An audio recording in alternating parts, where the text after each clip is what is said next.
severe thunderstorm warnings have been issued for eastern Minor, Cook, and Hanson counties until 4:45. The full force severe thunderstorms were located along the line extending.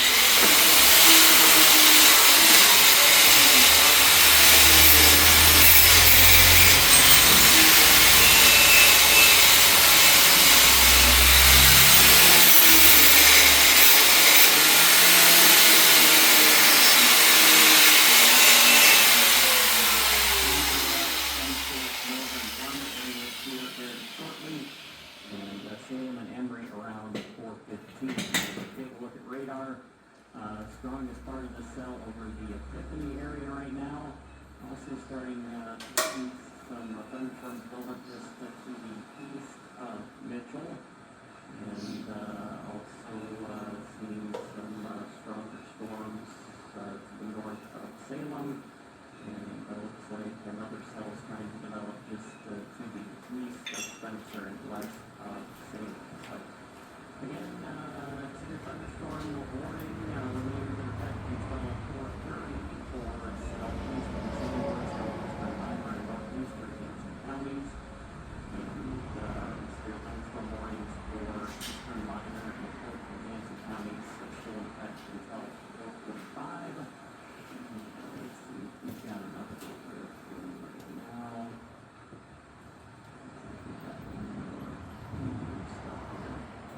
And then the last update we had was at 3:58, the severe thunderstorm was located at 8.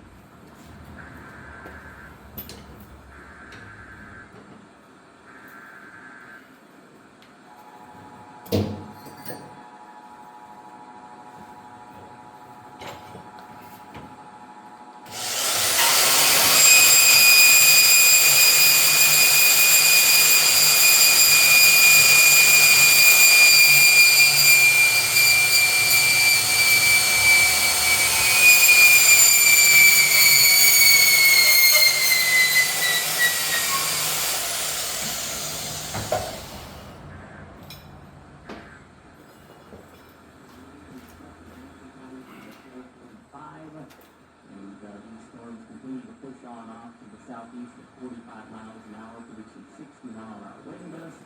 And then at 3:40, 62-mile-an-hour wind gust is reported 4 miles east-southeast of Forestburg.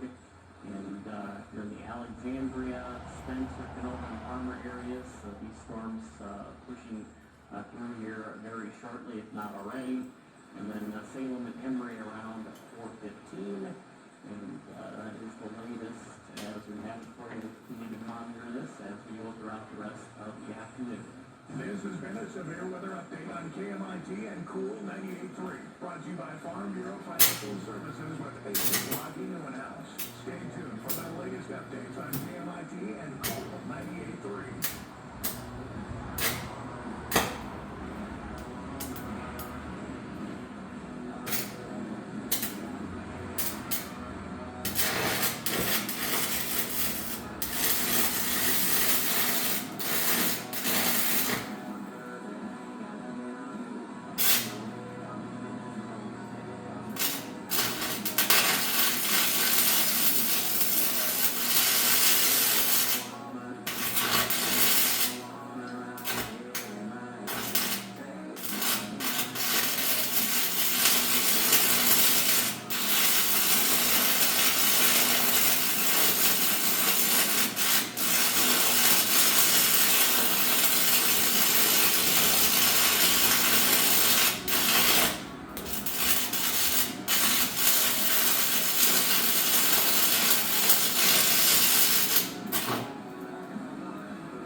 Country 105.9 KMIT with Kane Brown and Woman. Right before that, we heard from Kid Rock, and now he's headlining the Rock Country Festival.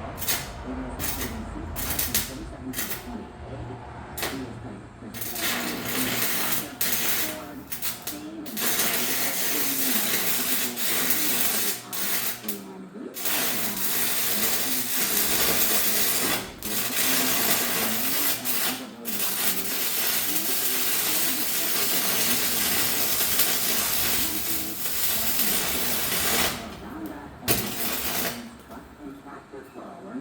this summer with KMIT.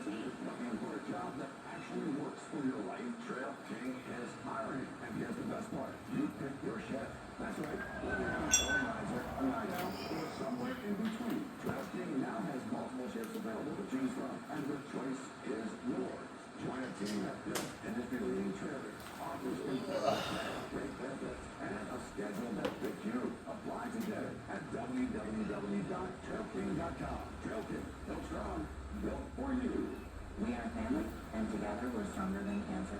Join the Heart Cancer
On the severe thunderstorm warning.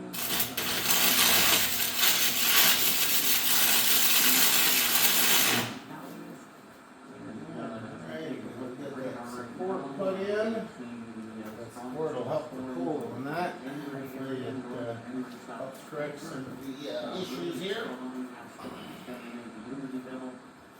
Pretty strong south of the south of Salem. Storms up towards the next area. These are all pushing off the southeast.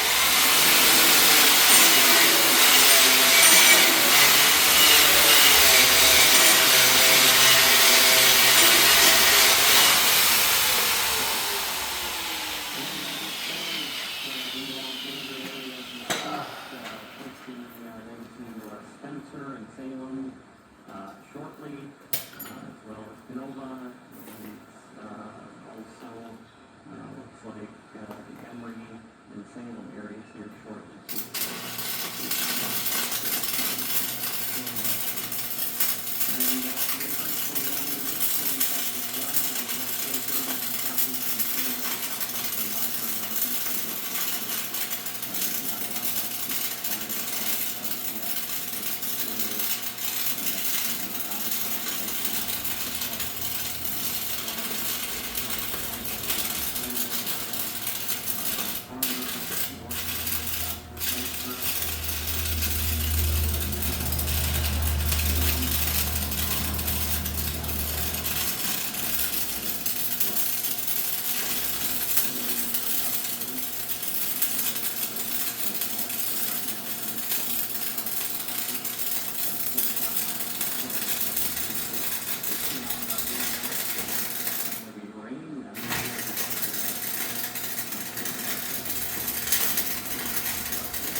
And Severe weather update on KMIT and Cool 98.3. Brought to you by Farm Bureau Financial Services with Agent Lottie House. Stay tuned for that latest update.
105.9 KMIT Mitchell.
Okay, I think we about got her all ramped up on this side. I think that's going to be plenty strong. We interrupt your regular programming for us with your update on KMIT. The final pass. I think I'm going to probably fill that hole yet. I'm not sure. I added this brace down below here. I think that's going to be plenty good for what this operation is. I got a little bit of undercut going on there, but actually that's not my weld. That's the previous person that welded this. So vertical up looks pretty nice. No undercut, no overlap. Nice hot structural weld. All right, I'm going to work on the other side and get that wrapped up, and then we can raise this machine up and work on the inside welds.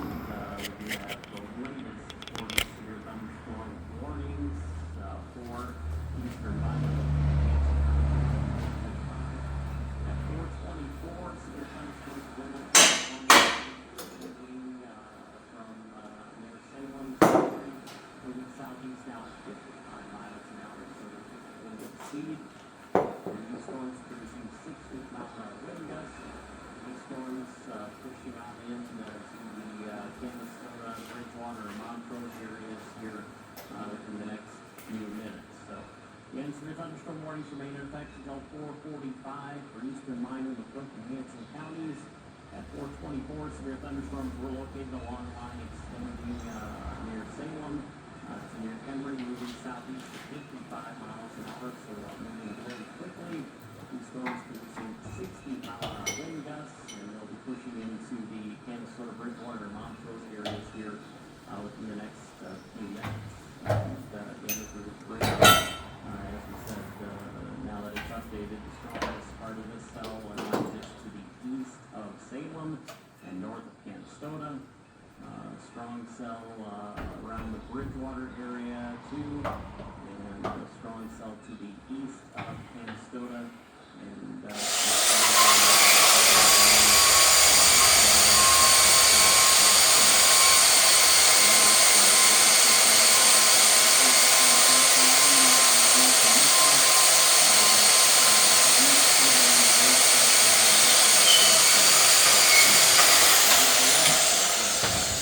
Here's a severe weather update on KMIT and Cool 98.3. Brought to you by Farm Bureau Financial Services with Agent Rocky Newmanhouse. Stay tuned for the latest updates on KMIT and Cool 98.3.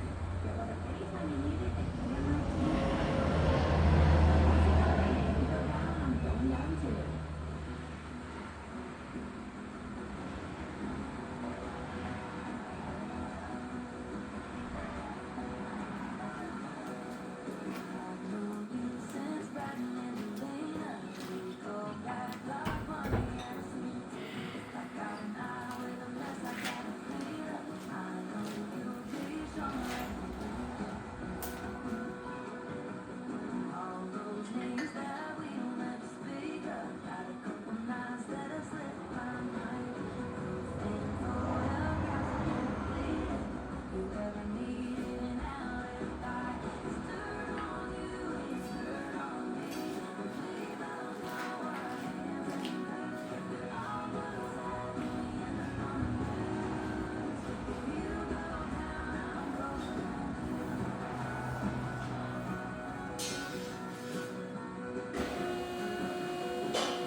Oh, sure.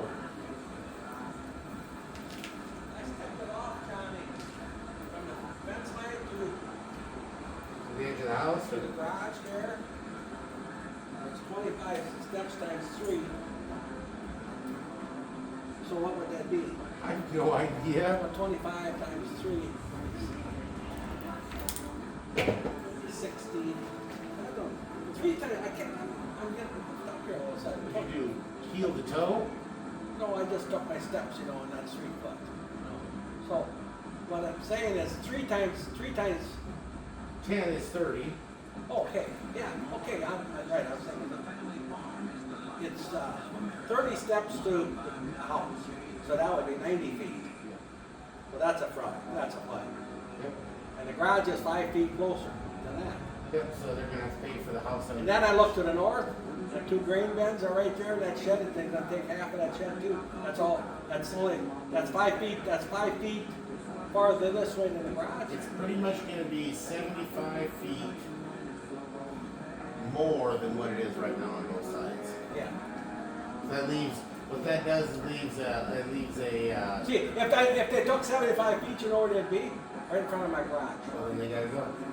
And right in front of the house, that would be within 10 feet. That ain't gonna work. And the machine shed will have to go too, because that's right there too. Yep. So that's a lot of buildings, that they're gonna have to, my buildings are good.